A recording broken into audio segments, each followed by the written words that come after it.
Now, when you came to Windsor, what was the welcome like? It was nothing out of the ordinary. We came to camp, and I must say Windsor gave every guy a chance. There was a lot of. We picked up some great hockey players, and Pete DeBoer, we picked up the 14th round that year. Jeff Bennick, we picked up the 16th round. Glenn Featherstone, the 12th round. I mean, Daryl Shannon, Mark Krasowski. We got Pat Jablonski that year too. I mean, whoever came in and played well.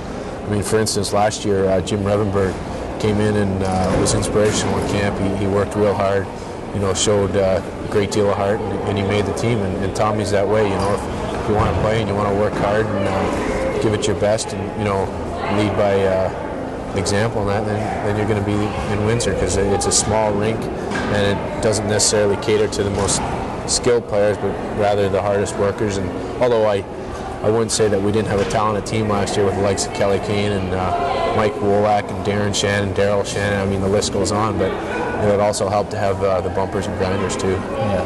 I think all the noise we're getting, people are starting to notice this is Adam Graves of the Detroit Red Wings up here, and they're making a lot of noise. How does that? Yeah, they're all going to get a gun and shoot me now.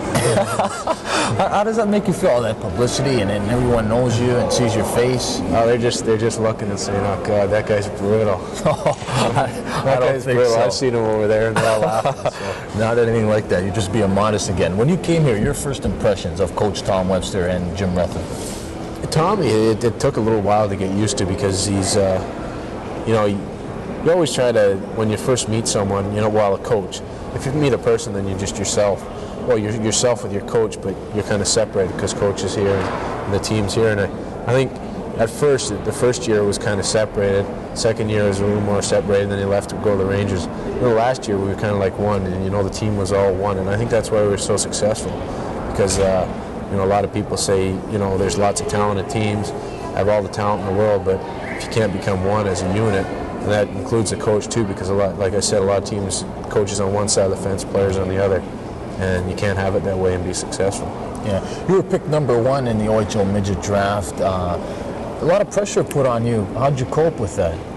I didn't really consider it pressure, because like I said, all you can do is go out and give it 100%. And if you try to worry about things you can't control, then it's just going to interrupt your play or whatever. And I just tried to go out and have fun, and the fans in Windsor were really good that way, because I know I had some pretty bad nights, and I was out to lunch a few nights. But that's part of the game. It's part of learning, and I think consistency is one of the most important parts about playing up. And I've still got to improve on that, and I got to improve on a lot of things, but.